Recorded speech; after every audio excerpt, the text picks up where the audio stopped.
Fair value gaps आपके trading strategy में शामिल करने के लिए एक बेहतरीन टूल है, लेकिन अगर आप इनका उपयोग करना चाहते हैं तो आपको यह समझना होगा कि वास्तव में एक वैध फेयर वैल्यू गैप क्या होता है जो कि उपयोग के लायक हो। इसलिए हमने एफईजी ट्रेडिंग में माहिर होने के लिए हर चीज को 7 आसान टिप्स में बांट दिया है जिन्हें फॉलो करना आसान है। लेकिन सबसे पहले हमें यह जानना जरूरी है कि यह काम कैसे करते हैं। यहां हमारे पास 3 बुलिश कैंडल्स की एक सीरीज है और इनकी बनावट में एक बुलिश फेयर वैल्यू गैप छुपा हुआ है। यह गैप तब बनता है जब पहली कैंडल की ऊपरी विक और तीसरी कैंडल की निचली विक के बीच एक खाली जगह रह जाती है, जिसे हम बुलिश इंबैलेंस भी कहते हैं।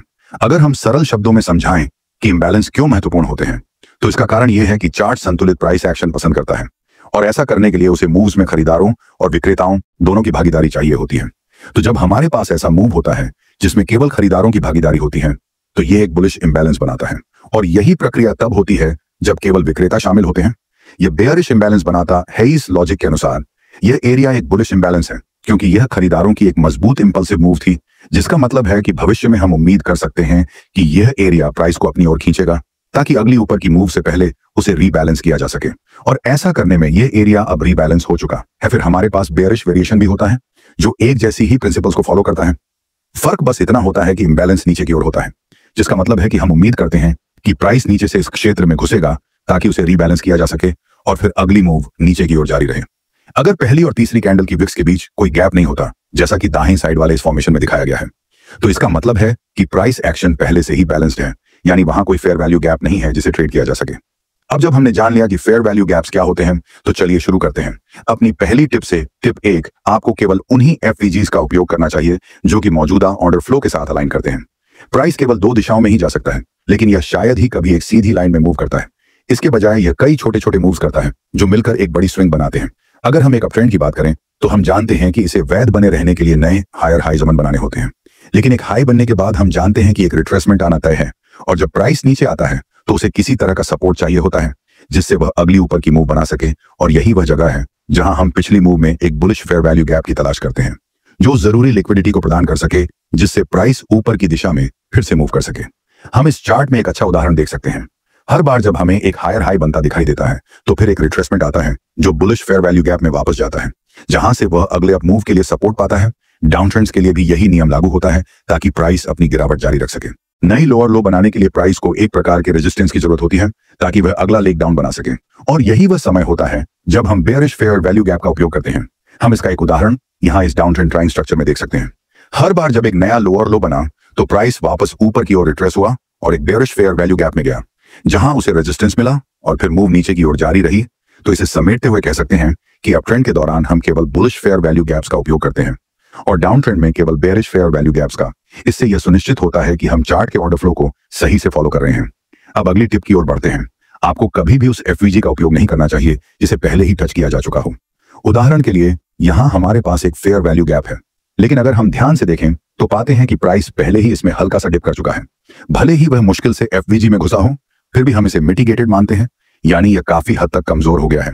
और अगर हम सबसे हाई क्वालिटी वाले एफवीजीज ढूंढ रहे हैं तो अब शायद हमें इस गैप का उपयोग नहीं करना चाहिए, लेकिन इसका मतलब यह नहीं कि यह एफवीजी अगर दोबारा टच होता है तो जरूर फेल होगा। यह केवल एक चेतावनी है कि जो एफवीजी पहले ही टच हो चुके हैं उन्हें उन एफजीज की तुलना में कमजोर माना जाए जो अब तक अनटच हैं। अगली टिप के लिए आपको उन फेयर वैल्यू गैप्स को टारगेट करना चाहिए जो डिस्काउंटेड एरिया में बने हों। उदाहरण के लिए यहाँ हमारे पास एक मजबूत बुलिश मूव है, और जब हम इसमें बने फेयर वैल्यू गैप्स को मार्क करते हैं तो हमारे पास कई विकल्प होते हैं। तो सवाल यह है कि हमें इनमें से कौन से एफवीजी को ट्रेड के लिए टारगेट करना चाहिए। सबसे पहले हमें इस मूव का टॉप और बॉटम मार्क करना चाहिए, साथ में 50% मिड लेवल भी। ये हमें उस रेंज के प्रीमियम और डिस्काउंट एरियाज देगा। सरल भाषा में कहें तो अगर हम लॉन्ग ट्रेड ढूंढ रहे हैं तो डिस्काउंट एरिया में बने सेटअप्स सबसे मजबूत होंगे। अब जब हम चार्ट को दोबारा देखते हैं तो ये जो हाईलाइटेड फेयर वैल्यू गैप्स हैं, इन्हीं को हमें लॉन्ग ट्रेड्स के लिए टारगेट करना चाहिए, और हम यही चीज डाउन ट्रेंड के लिए भी कर सकते हैं। बस फर्क इतना है कि वहां हमें प्रीमियम एरिया 50% लाइन के ऊपर का कोई भी हिस्सा में बने बेयरिश एफवीजीज को टारगेट करना चाहिए। अब हम कुछ अधिक एडवांस पहलुओं की ओर बढ़ते हैं। शुरू करते हैं। अगली टिप से आपको अलग अलग टाइम फ्रेम के एफवीजीज को मिलाकर ज्यादा सटीक एंट्री ढूंढनी चाहिए। अधिकांश ट्रेडर्स एफवीजीज का उपयोग करते समय या तो टॉप, बॉटम या मिड से ट्रेड लेते हैं। यह तरीका गलत नहीं है, लेकिन इससे बेहतर तरीका भी मौजूद है। मान लीजिए कि हमें 4 घंटे के टाइम फ्रेम पर यह एफवीजी मिला है जो हमें एक काफी बड़ी रेंज देता है जिसमें प्राइस रिवर्स हो सकता है। इसलिए इतनी बड़ी एरर मार्जिन के साथ ट्रेड लेने की बजाय हम टाइम फ्रेम को नीचे शिफ्ट कर सकते हैं ताकि एक छोटा और अधिक सटीक क्षेत्र ढूंढ सकें।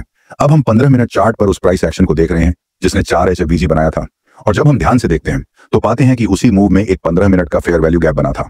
अब यह हमारा नया लॉन्ग एंट्री टारगेट होना चाहिए, क्योंकि यह एक 15 मिनट FVG है जो 4 HFVG के अंदर बना है, जिससे एक बहुत मजबूत सपोर्ट एरिया बनता है। अगली टिप यह है कि FVG की तीसरी कैंडल को सबसे महत्वपूर्ण माने। यहां हमारे पास 2 इंपल्सिव बुलिश कैंडल्स हैं, और इन दोनों कैंडल्स को देखकर ही हम FVG का संभावित अधिकतम आकार जान सकते हैं। इससे पहले कि तीसरी कैंडल खुले, लेकिन हम FVG के साइज में दिलचस्पी नहीं रखते, बल्कि तीसरी कैंडल किस तरह से बनती है ये ज्यादा जरूरी है। उदाहरण के लिए, अगर तीसरी कैंडल एक बेयरिश कैंडल बनती है तो इसे हम रिजेक्शन फेयर वैल्यू गैप कहते हैं, और इससे ट्रेड लेने से बचना चाहिए। इसका कारण यह है कि तीसरी कैंडल ने सेलर्स की स्ट्रेंथ दिखाई है, यानी भले ही यह गैप शुरुआत में बुलिश रिजेक्शन दिखाए, लेकिन इसके फेल होने की संभावना काफी अधिक होती है। वहीं दूसरी ओर अगर तीसरी कैंडल भी एक अतिरिक्त बुलिश इंपल्सिव कैंडल है तो इसे हम ब्रेकअवे गैप कहते हैं, और यही वो FVGs हैं जिन्हें हमें ट्रेड करना चाहिए, क्योंकि इसने खरीदारों की ताकत को दिखाया है। ब्रेकअवे गैप्स को वापस भरने में आमतौर पर समय लगता है, लेकिन ये अगली ऊपर की मूव के लिए मजबूत सपोर्ट प्रदान करते हैं। टिप नंबर 6 अब यह है कि आपको उन FVGs को समझना चाहिए जो लिक्विडिटी एरिया के आसपास बनते हैं, क्योंकि ये सबसे मजबूत फेयर वैल्यू गैप्स बन सकते हैं। प्राइस हमेशा एक ही काम कर रहा होता है, और वह है बाहरी रेंज की लिक्विडिटी को टारगेट करना, जो या तो एक पिछला स्विंग हाई या स्विंग लो होता है, और वहां पहुंचने के लिए वह आंतरिक रेंज लिक्विडिटी को ईंधन की तरह उपयोग करता है, या फिर एक FVG के रूप में। लेकिन लिक्विडिटी कैसे ली गई है, इसके आधार पर प्राइस 2 काम कर सकता है। पहले चार्ट में हमारे पास एक स्पष्ट स्विंग हाई है जो लिक्विडिटी का टारगेट है, और फिर हम एक बहुत इंपल्सिव बुलिश मूव देखते हैं जो उस लेवल को सीधा ब्रेक कर देता है। इसे हम लिक्विडिटी रन कहते हैं, जब प्राइस पिछले स्विंग हाई को पूरी तरह डिसरिस्पेक्ट कर देता है, जो ये कंफर्म करता है कि हम अब भी बुलिश ट्रेंड में हैं। और FVG की बात करें तो हम उस मूव के भीतर बने बुलिश FVG को देखना चाहते हैं जिसने लिक्विडिटी लेवल को ब्रेक किया, क्योंकि यह एक उच्च संभाव्यता वाला सपोर्ट एरिया बनाता है। अब हमारे पास एक और दूसरा परिदृश्य है। यहां भी हमारे पास एक स्विंग हाई है जो लिक्विडिटी टारगेट है, लेकिन इस बार प्राइस उस लेवल को ब्रेक करने में फेल हो जाता है। इसे हम लिक्विडिटी स्वीप कहते हैं, यानी खरीदार मूव को आगे बढ़ाने में सक्षम नहीं है, और जो FG यहां बना है हमें इसे लॉन्ग ट्रेड के लिए उपयोग नहीं करना चाहिए। क्यों? क्योंकि प्राइस लिक्विडिटी लेवल को पार करने में असफल रहा, जो यह संकेत देता है कि अब हम बुलिश से बेयरिश बायस में शिफ्ट हो रहे हैं। इसका मतलब यह है कि हमें अब बेयरिश FVG के भीतर ट्रेड्स ढूंढने चाहिए ताकि डाउन मूव को जारी रख सकें, जो कि हमारे पहले स्टेप के नियम के अनुसार है कि हमें हमेशा चार्ट के ऑर्डर फ्लो को फॉलो करना चाहिए। अंतिम स्टेप के लिए आपको कंसोलिडेशन पीरियड्स के दौरान FVG का ट्रेड लेने से बचना चाहिए। मार्केट से पैसा कमाने का सबसे आसान तरीका यह है कि आप ट्रेंडिंग फेज में ट्रेड करें, क्योंकि वहां बस एक ट्रेंड कंटिन्यूएशन की पुष्टि चाहिए होती है। इसके आगे अधिकांश ट्रेडर्स मार्केट स्ट्रक्चर के साधारण ज्ञान से ट्रेंड रिवर्सल की पहचान कर लेते हैं, लेकिन जैसे ही बात कंसोलिडेशन एरिया की आती है वे बार बार चॉप हो जाते हैं और उन्हें नहीं पता होता कि किस दिशा को टारगेट करें। क्योंकि जब हम ट्रेंड में बायस ढूंढ रहे होते हैं तो सबसे पहले हम देखना चाहते हैं कि कोई FB सम्मानित रिस्पेक्टेड हो रहा है या नहीं, और जो मूव इसके बाद होता है उसमें एक और नया FVG बनना चाहिए जिससे प्राइस को और ऊपर धकेला जा सके। लेकिन जब अंततः कोई बुलिश FVG फेल होता है तो लोग तुरंत बेयरिश बायस की ओर शिफ्ट हो जाते हैं। पर अगर अगला बेयरिश FVG भी फेल हो जाता है तो यही वह समय है जब आपकी अंतर्ज्ञान इंस्टिंक्ट आपको यह बताना चाहिए कि शायद अब हम कंसोलिडेशन एरिया में प्रवेश कर चुके हैं। लेकिन अगर आप केवल ट्रेंडिंग फेज में ट्रेड करना चाहते हैं तो आपको तब तक इंतजार करना चाहिए जब तक प्राइस तो नए FVGs को क्रिएट और रिस्पेक्ट नहीं करता, जिससे आपको एक नया शॉर्ट टर्म डायरेक्शनल बायस मिल सके। अगर आपको यह वीडियो उपयोगी लगा तो कृपया एक लाइक फंड दें और कमेंट करें कि आप अगली बार कौन सा ट्रेडिंग कॉन्सेप्ट कवर होते देखना चाहते हैं।